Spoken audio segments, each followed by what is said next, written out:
곰팡이 핀 김치통이 그대로 있네요. 청소는 언제 하신 거죠? 냉장고 문을 벌컥 열어 젖힌 지우는 눈썹을 찌푸린 채 안쪽을 가리켰습니다. 경자는 당황한 듯 냉장고 앞에 다가서며 변명하듯 말했습니다. 그거 며칠 전 사놓은 거야. 내가 먹을게. 지우는 냉소를 머금고 고개를 저었습니다. 며칠이요? 저는 유통기한 지난 음식 입에도 안 돼요. 지우는 행주를 들고 냉장고 문틈을 쓱 닦아내더니 코를 찡그리며 말했습니다. 이런 상태면 음식 보관 못해요. 진작 말씀드리려다 참았는데 너무하신 거 아닙니까? 경자는 그대로 고무장갑을 벗어 내던졌습니다. 그래. 다 네가 해라. 청소든 육아든 밥이든 네가 다 해봐. 지우는 양팔을 벌리며 어이없다는 표정으로 웃었습니다. 아, 또 감정적으로 나오시네. 역시 감정 조절 안 되면 같이 살기 힘든 겁니다. 경자는 말없이 가방을 들고 나가기 시작했습니다. 말도 없이 조용히 단호하게 말입니다. 윤경자는 올해 66입니다. 서울 외곽 오래된 연립주택에서 남편과 함께 살며 작은 꽃가게를 운영해 왔습니다. 화려하진 않지만 매일 아침 싱싱한 꽃을 다듬고 포장지를 고르며 하루를 시작하는 삶은 경자에게 만족스러운 일상이었습니다. 젊은 시절 경자는 늘 분주했습니다. 아이를 키우고 남편 도시락을 챙기고 틈틈이 부업을 하며 가족을 꾸려갔습니다. 삶은 넉넉하지 않았지만 큰 소리 내는 일 없이 조용히 책임을 다하며 살아온 사람이었습니다. 딸 하나에 온 정성을 쏟았고 남편은 말은 적었지만 항상 묵묵히 일터에 나갔습니다.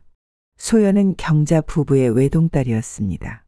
오랜 기다림 끝에 얻은 아이였기에 두 사람은 말 그대로 애지중지 키웠습니다. 어릴 적 소연은 유난히 잔병치레가 많았습니다.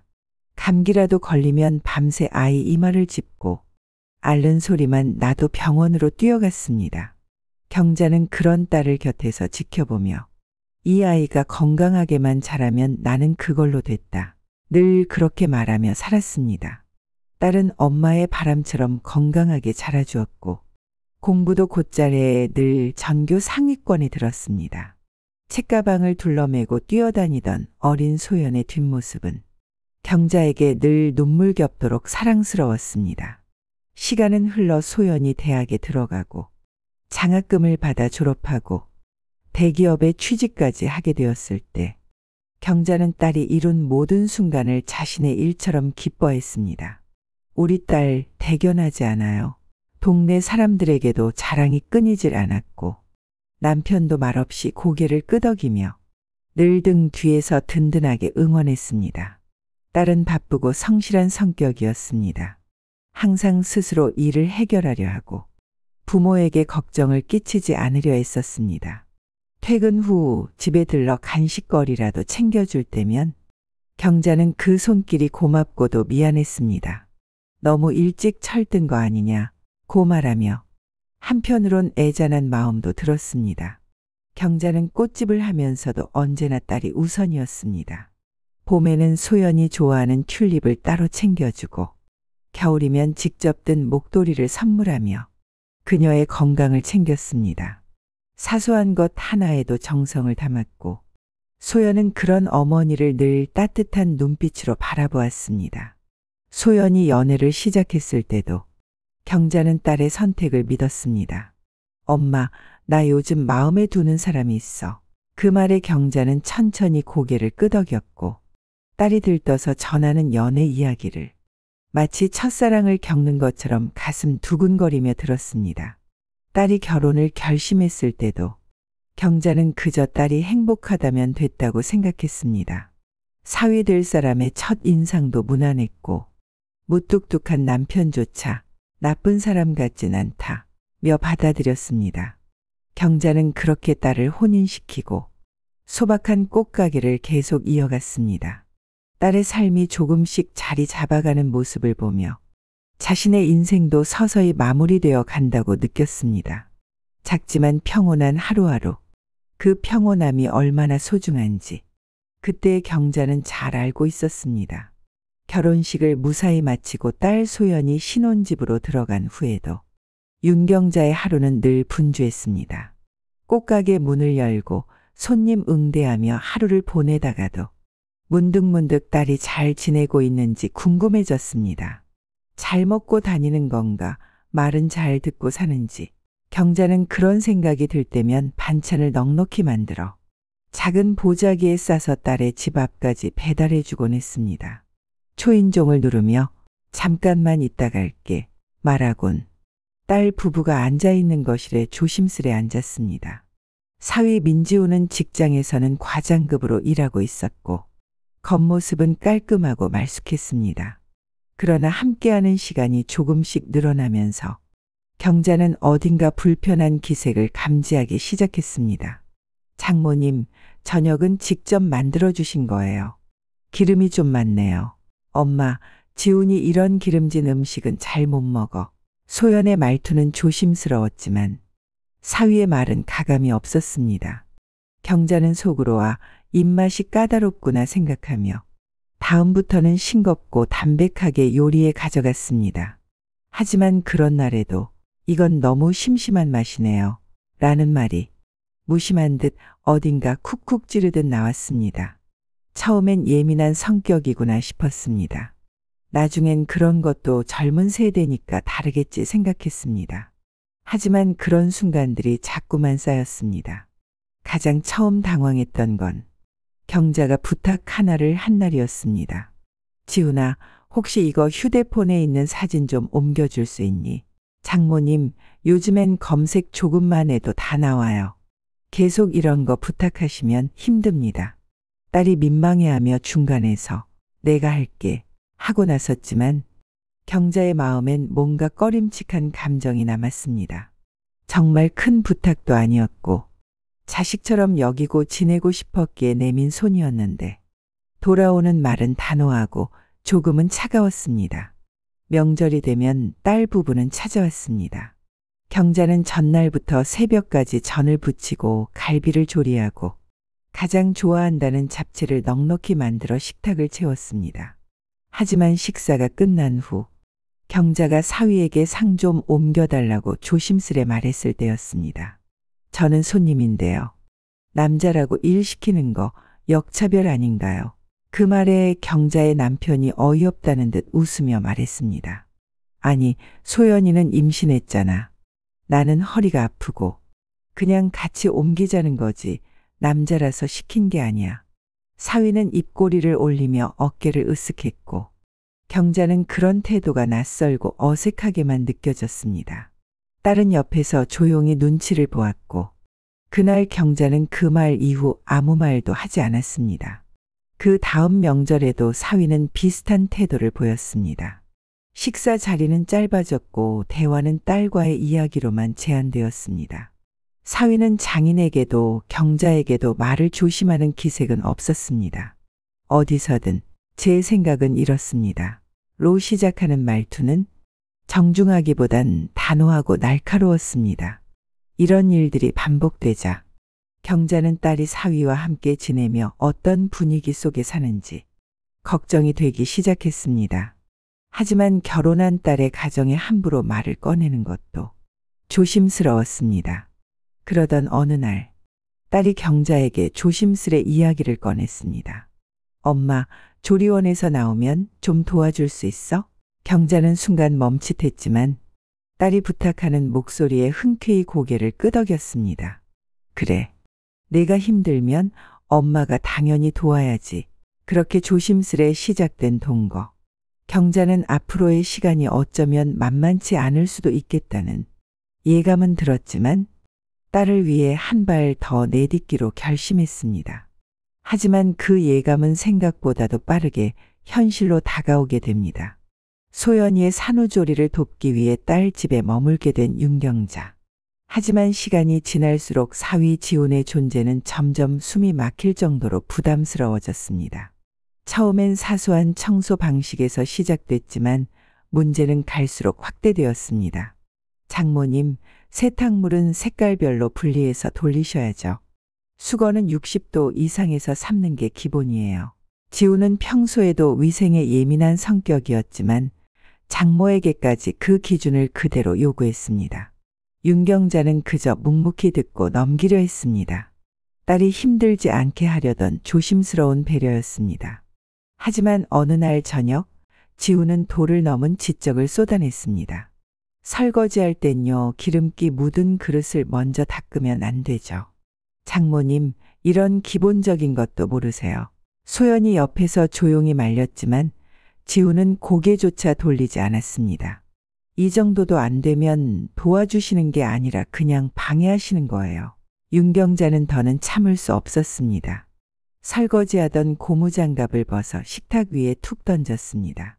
내가 도우러 온 거지 너한테 평가 받으러 온 줄 아냐. 그렇게 따지면 너희가 돈을 더 주든가. 그러자 지우는 아무렇지 않게 대답했습니다. 50만 원이면 작은 돈 아니에요. 하루 3끼 밥 먹고 숙식까지 제공받으시잖아요. 그 말은 윤경자의 자존심을 무너뜨리는 결정타였습니다. 도와주려는 마음은 온데간데 없고 자신이 마치 하숙생처럼 취급당하는 기분이었습니다. 그날 밤 윤경자는 거실에 앉아있던 딸에게 조심스럽게 입을 열었습니다. 소연아, 엄마가 여기 있는 게 도움이 되는 건지 모르겠다. 소연은 눈을 질끈 감고 고개를 저었습니다. 아니야, 엄마 없으면 나 못 버텨. 지훈이도 그냥 피곤해서 그런 거야. 말은 좀 그래도 너까지 그러면 나는 어디서 위로를 받아야 하니? 순간 소연의 눈가가 붉어졌습니다. 하지만 그녀는 지훈에 대해 더 이상 어떤 말도 하지 못했습니다. 며칠 후 사건이 또 터졌습니다. 이번엔 윤경자가 아침 일찍 일어나 죽을 끓이려다 잠결에 소금을 설탕으로 착각한 일이었습니다. 죽을 한 입 먹은 지우는 그대로 수저를 탁 내려놨습니다. 이걸 애한테 먹이라고요. 장모님, 너무 달아서 먹을 수가 없잖아요. 경자는 깜짝 놀라 다시 중 냄비를 살폈습니다. 어머, 내가 잘못 넣었나 보네. 정신이 없어서. 그럼 확인을 하고 주셨어야죠. 이래서 어른들이 애 키우는 거 반대하는 거예요. 뭐라고? 지금 그게 무슨 말이야? 그 말에 윤경자는 말문이 막혀버렸습니다. 지우는 솔직함이라는 이름 아래 모든 말의 선을 넘어버린 것이었습니다. 더는 견디지 못하겠다는 생각이 점점 현실이 되어갔습니다. 그날 저녁 소연은 아이를 재운 뒤 거실로 나와 조심스럽게 말했습니다. 엄마, 지훈이 대신 내가 사과할게. 말이 너무 강하긴 해. 내가 아무 말도 안 하니까 사위가 점점 더 선을 넘잖아. 나도 중간에서 힘들어. 둘 다 소중한데. 그 말에 윤경자는 다시 입을 다물었습니다. 어느새 자신이 딸의 편이 아닌 짐이 되어가고 있다는 기분이 들었습니다. 다음 날 또 다른 일이 벌어졌습니다. 아이가 울자 윤경자가 기저귀를 갈기 위해 옷장 서랍을 열었습니다. 그런데 그때 갑자기 지훈이 쿵 소리를 내며 방으로 들어왔습니다. 장모님, 그 서랍은 제 물건이 들어있는 데인데요. 기저귀가 없어서 찾는 거였어. 미안해. 함부로 개인 물건에 손대시면 안 되죠. 지훈은 그 말까지 덧붙였습니다. 다음부턴 필요한 거 있으면 꼭 저한테 물어보세요. 손님이시니까 더 조심하셔야죠. 이 모든 일이 불과 2주 사이에 벌어진 일이었습니다. 몸은 점점 피로했고 마음은 매일같이 시들어갔습니다. 잠도 제대로 자지 못했고 지훈이 퇴근하고 들어오는 시간만 되면 긴장감이 몰려왔습니다. 더는 여기 있을 이유가 없다고 느낀 윤경자는 어느 날 밤 조용히 짐을 꾸리기 시작했습니다. 방 한구석에서 우는 손자의 소리를 뒤로하고 경자는 결국 자신이 머물던 방에서 나와 거실로 나왔습니다. 한동안 말없이 앉아 있다가 조용히 입을 열었습니다. 사위, 나 오늘부로 집에 가네. 이젠 내가 여기 있는 게 너희한테도 불편할 것 같아. 지우는 놀란 듯 고개를 들었습니다. 그러나 예상 외로 그는 한참을 아무 말도 하지 않았습니다. 그저 고개를 끄덕였을 뿐이었습니다.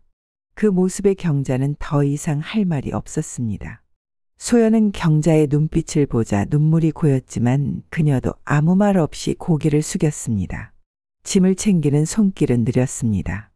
옷가지 몇 벌, 손수건 그리고 그동안 쌓인 수많은 감정들까지 함께 가방에 눌러 담는 듯한 기분이었습니다. 현관을 나서며 소연이 조용히 말했습니다. 엄마, 미안해하고 정말 고마워. 너무 고생 많았어. 경자는 잠시 멈춰섰다가 고개를 돌리지 않은 채로 대답했습니다. 엄마는 그 말이면 돼. 힘들면 이야기하고 그리고는 문을 닫고 나왔습니다.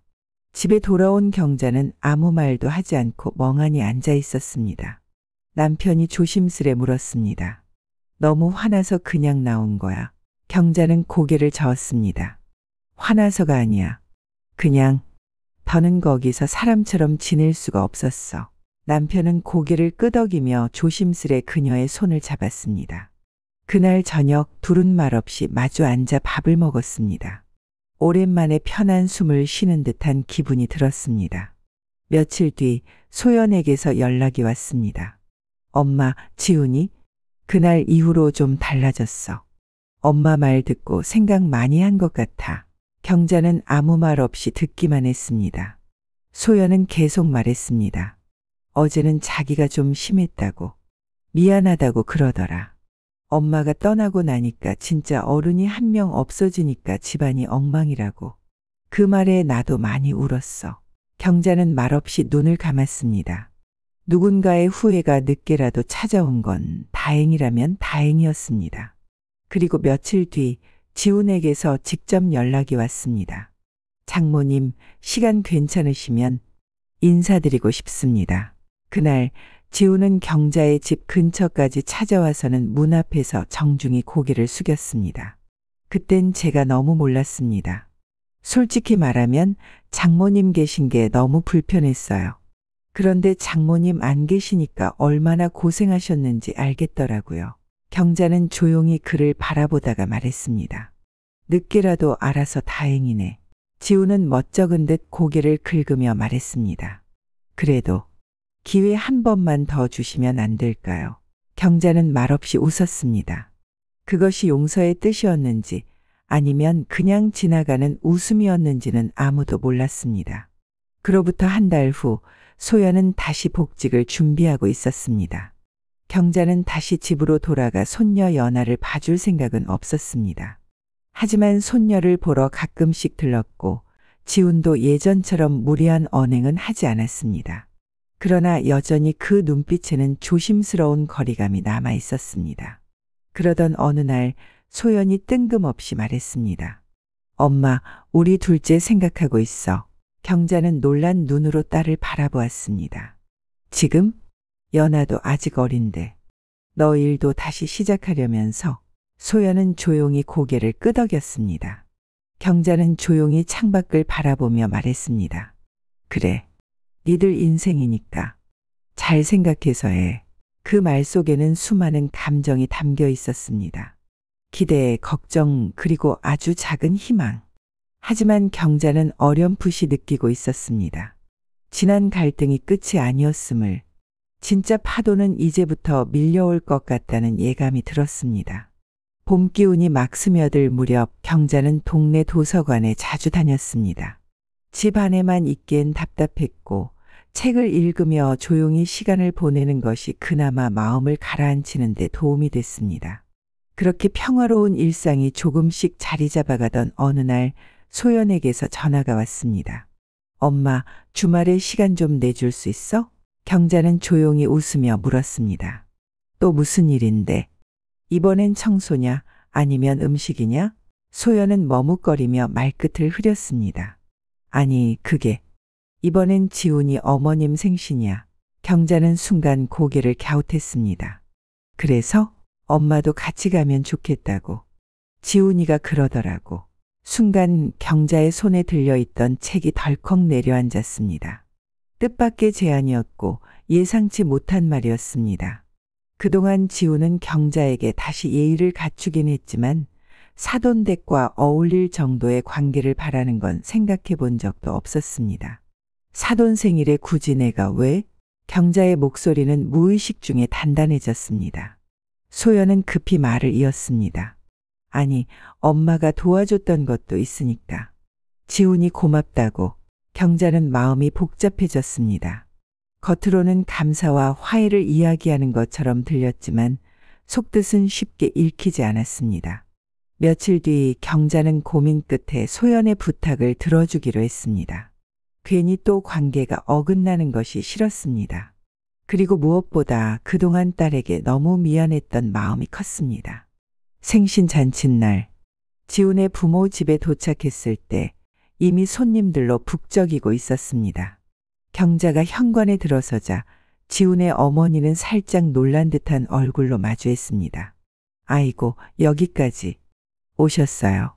경자는 억지로 미소를 지으며 고개를 숙였습니다.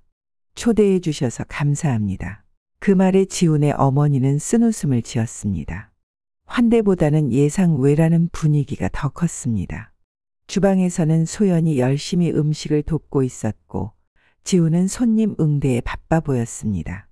경자는 뭔가 떠도는 시선을 느꼈습니다. 낯선 집에서 낯선 사람들과의 어색한 공기 속에서 괜히 몸을 조심스럽게 움직였습니다. 그러던 중 사돈댁이 다가와 말을 걸었습니다. 사돈이 우리 손주 낳고 많이 도와주셨다고 들었어요. 정말 감사해요. 이렇게 자주 애 봐주고 그러시는 걸 보면 우리 식구나 마찬가지잖아요. 시간 나시면 많이 도와주세요. 그 말에 경자의 얼굴이 서서히 굳어졌습니다. 또다시 가족이라는 이름으로 요구되는 헌신이 시작된다는 느낌이 들었습니다. 그 순간 주방에서 지훈의 목소리가 들렸습니다. 장모님, 저기 김치 좀 꺼내주세요. 냉장고 맨 아래 칸에 있어요. 순간 모든 시선이 경자에게 쏠렸습니다. 멈칫한 채 주방을 향해 걸어가는 그녀의 발걸음은 무겁기만 했습니다. 이번엔 소연도 아무 말 없이 고개를 숙이고 있었습니다. 그날 경자는 낯선 집에서 온갖 눈치와 수고를 감내해야 했습니다. 손님들 앞에서는 웃으며 음식을 내왔지만 내내 지훈의 어머니와 비교당하며 구박을 받아야 했습니다. 우리 지훈이 어릴 때부터 예민해서 입만 맞추기 어렵거든요. 장모님도 고생 좀 하셨겠다. 에이, 사돈댁처럼 깔끔하게는 못해도 나름대로 열심히 하시겠죠. 그 말들은 칭찬처럼 포장된 무례함이었습니다. 그리고 그 순간 경자는 직감했습니다. 이번엔 지훈 하나가 아니었습니다. 사돈까지 가세한 더 복잡하고 얽힌 갈등의 서막이 막 올랐다는 것을. 사돈 생일 잔치날 윤경자는 몸과 마음 모두 탈진한 상태였습니다. 집으로 돌아오는 길 지하철 손잡이를 잡은 손이 덜덜 떨렸습니다. 며칠 후 딸 소연에게서 다시 전화가 왔습니다. 엄마, 지훈이 엄마가 지난번 생신에 엄마 오신 거 너무 고마웠다고 하더라. 윤경자는 아무 말도 하지 않았습니다. 그래서 이번에 가족 여행 엄마도 같이 가면 좋겠다고 했어. 순간 숨이 턱 막혔습니다. 가족 여행? 응. 시어머니가 강릉 가는 기차표까지 끊으신다고 물어보라더라고. 그건 나중에 얘기하자. 통화를 끊은 후 한참을 멍하니 앉아 있었습니다. 이제는 가족 행사에까지 참여를 요구한다는 사실이 불편하게 느껴졌습니다. 처음에는 감사인 줄 알았지만 그 모든 건 경자의 헌신을 당연시하려는 포석 같았습니다. 그로부터 이틀 뒤 소연이 손녀 연아를 데리고 잠시 경자네 집에 들렀습니다. 아이가 낮잠을 자자 소연이 조심스럽게 입을 열었습니다. 엄마, 이번에 여행 가서 지훈이가 엄마한테 할 말이 좀 있었다는데 미리 할게. 경자는 눈을 찌푸렸습니다. 무슨 얘기를? 소연은 머뭇거리다 조심스럽게 말했습니다. 그게 연아 어린이집 문제 때문이야. 이제 둘째도 생각하고 있고 육아랑 일 병행하려면 도와줄 사람 필요하잖아. 경자의 표정이 단단히 굳어졌습니다. 그래서 엄마가 시간 괜찮으면 이번에 같이 살아보는 거 이야기 좀 해보라고. 그 말에 경자는 자리에서 천천히 일어났습니다. 창문 밖을 바라보며 조용히 말했습니다. 이번엔 나한테 상의가 아니라 통보구나. 소연은 고개를 숙였습니다. 아니야, 엄마. 나도 이 얘기 처음 들었을 땐 좀 그랬는데. 나도 그러면 좋을 것 같아. 그냥 얘기해보자는 거야. 그러나 경자의 마음속엔 이미 불편한 감정이 깊게 자리 잡고 있었습니다. 특히 지훈이 엄마의 개입이 계속 이어진다는 점이 더욱 불쾌했습니다. 며칠 뒤 여행 당일이 다가왔고 경자는 결국 가지 않겠다고 통보했습니다. 나는 안 갈게. 몸이 안 좋다 하고 전해줘. 소연은 예상했다는 듯 조용히 고개를 끄덕였습니다. 경자가 집에 남아있던 그날 뜻밖의 손님이 찾아왔습니다. 문을 열자 낯익은 얼굴 사돈댁이었습니다. 아이고, 사돈. 불쑥 찾아와서 죄송해요. 얘기도 제대로 못 나누고 가신 것 같아서요. 경자는 의외의 방문에 당황했지만 일단 손님을 드렸습니다. 차를 내오자 사돈댁은 단도직입적으로 말했습니다. 이번에 저희 집 둘째 며느리도 아기 봐줄 사람이 없어서 고생이 많았거든요. 사돈도 잘 아시죠? 요즘 애 맡기려면 돈이 얼마나 드는지. 경자는 조용히 고개를 끄덕였습니다. 그래서요. 지훈이네도 곧 둘째 생각한다니까 어차피 연아도 사돈이 많이 봐주시잖아요. 그냥 아예 같이 지내시는 건 어떨까 싶어서요. 경자의 눈이 동그랗게 커졌습니다. 같이 지내다뇨? 애도 돌봐주시고 집안일도 조금 도와주시고 물론 월급도 드려야죠. 요즘엔 가족끼리도 계약은 해야 하니까요. 경자는 순간 입이 말라붙었습니다. 그 순간 그들이 자신을 가족으로 대하는 게 아니라 가사도우미처럼 생각하고 있었다는 사실이 또렷하게 느껴졌습니다. 그녀는 단호하게 말했습니다. 그 얘기는 딸이 이야기하겠죠. 오늘 이야기는 여기까지 하시죠. 사돈댁은 민망한 듯 자리를 떴고 문이 닫히는 소리와 함께 거실에 정적이 감돌았습니다. 사돈이 간지 얼마 되지 않은 저녁, 사위 지훈이 혼자 찾아왔습니다.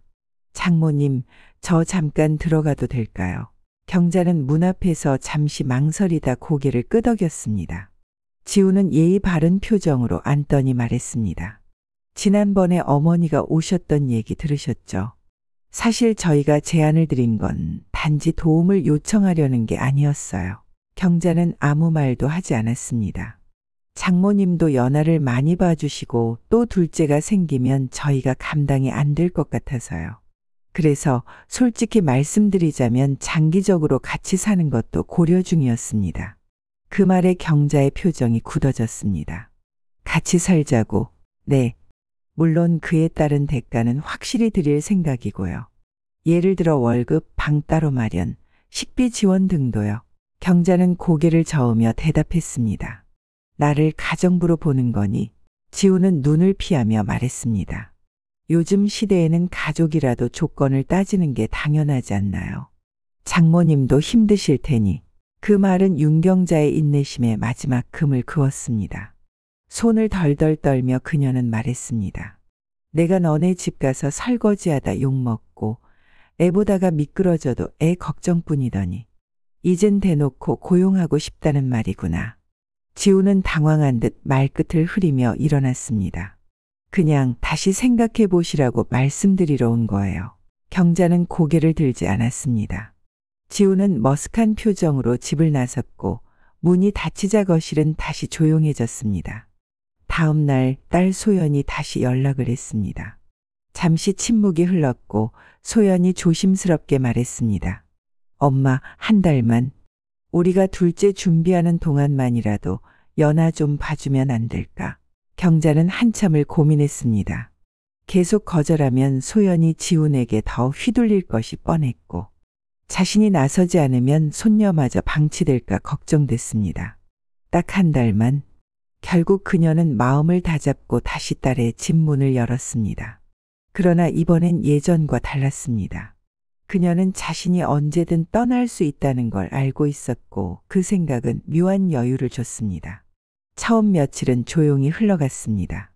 지훈도 예전처럼 날카로운 말은 하지 않았습니다. 그러나 평온은 오래가지 않았습니다. 어느 날 연아가 이유 없이 울음을 터뜨렸습니다. 경자가 안아 달래보았지만 울음은 멈추지 않았고 급기야 경자가 손으로 등을 두드리다 그만 연아가 토하고 말았습니다. 그 장면을 마침 퇴근한 지훈이 목격했습니다. 지금 뭐 하시는 거예요? 지훈의 목소리는 단박에 예전으로 돌아갔습니다. 아니, 갑자기 울길래 달래다 그랬어. 그렇게 두드리면 애 토할 수도 있죠. 장모님, 진짜 애 다루는 법 모르시네요. 순간 경자의 이마에 핏줄이 솟았습니다. 지금 나 탓하는 거니? 그럼 누구 탓이에요? 제대로도 못 달래시면서 왜 자꾸 애를 혼자 보려고 하세요? 그 순간 쌓였던 분노가 폭발했습니다. 경자는 손에 들고 있던 작은 물수건을 식탁 위에 던졌습니다. 그만해라, 지훈아. 난 니네 집 가정부 아니야. 손주를 사랑해서 본 거지. 내가 고용한 사람처럼 대하지 마. 지훈은 당황한 표정으로 입을 열었습니다. 아니, 그렇게까지 말씀하시면 말은 항상 그렇게 하지. 행동은 언제 그랬는데. 그 순간 소연이 방문을 열고 나왔습니다. 아이의 울음소리에 잠에서 깬 얼굴이었습니다. 소연은 한숨을 내쉬었습니다. 지훈아, 제발 좀 그만해. 내가 뭘 사실 말한 거잖아. 솔직히 장모님 안 계셔도 우리는 살 수 있어. 그 말에 경자는 조용히 고개를 들었습니다. 그래. 그럼 그렇게 살아봐라. 그녀는 방으로 들어가 가방을 챙겼습니다. 다시는 돌아오지 않겠다는 결심으로. 집을 나서기 전 그녀는 다시 손녀의 얼굴을 보았습니다. 작고 여린 손. 그 눈동자는 아무것도 모른 채 경자를 바라보고 있었습니다. 소연의 전화는 한참을 울리다 끊겼습니다. 경자는 핸드폰을 조용히 내려두고 천천히 꽃병에 물을 갈았습니다. 흐릿하게 피어있는 백합은 마치 그녀의 마음 같았습니다. 아직 살아있지만 이제는 더 이상 누군가를 위해 피고 싶지 않은 마음. 그녀는 그날 이후 어떤 연락에도 응답하지 않았습니다. 그날 밤 소연이 직접 집으로 찾아왔습니다. 아이를 안고 눈가가 퉁퉁 부은 채로 엄마, 나 너무 무서웠어. 지훈이 그날 이불도 걷어차고 엄마한테 그거 보냈다고 내가 다 책임지라고. 경자는 말없이 소연을 바라보다 조용히 말했다. 넌 왜 그렇게 됐을까? 내가 나 닮아서 그렇게 참고 살았는지 아니면 그냥 지훈한테 기대고 싶은 건지. 소연은 고개를 떨궜습니다. 난 그냥 다들 참고 사는 줄 알았어. 그게 가족인 줄 알았고. 경자는 천천히 고개를 저었습니다. 아니야. 가족이기 때문에 서로 지켜줘야 해. 상처 주는 말을 그냥 넘기면 언젠가는 사람 하나 무너져. 소연은 울면서 말했다. 그럼 엄마, 이제 어떻게 할 거야? 다시 도와줄 순 없겠어? 경자는 잠시 눈을 감았다 떴습니다. 그리고 단호하게 말했다. 아니, 이제 그만하자. 난 내 엄마지만 너희 부부의 보모는 아니야. 그럼 정말 아예 안 볼 거야. 보긴 보겠지. 명절엔 얼굴도 볼 거고 애도 크면 놀러 오면 반가울 거야. 근데 힘들다고 다시 손 벌리진 마라. 그 말은 곧 손절이었습니다. 관계의 끈은 남겨두되 더 이상 이용당하지 않겠다는 선언이었습니다. 소연은 결국 고개를 숙인 채 돌아갔습니다. 그리고 며칠 후 지훈에게서도 연락이 왔습니다. 장모님, 죄송합니다. 제가 말실수를 했습니다. 다시 오셔서 이전처럼 해주시면 안 될까요? 저희가 잘하겠습니다. 경자는 단 하나의 문장만 보냈습니다. 이제 그럴 일은 없다. 그 문장 하나로 모든 것이 끝났습니다. 딸의 연락은 뜸해졌습니다. 하지만 가끔 손녀의 사진이 메시지로 왔습니다. 경자는 짧게 예쁘다는 답장을 보내는 것으로 만족했습니다. 더 이상 길게 말하지 않았고 또다시 엮이지도 않았습니다. 이제 그녀는 매주 수채화 수업을 듣고 복지관 도서관에서 글을 쓰기 시작했습니다. 누가 뭐라 하지 않고 누구를 위해 억지로 참고 웃지 않아도 되는 시간. 그녀는 그렇게 다시 스스로의 삶을 시작했습니다.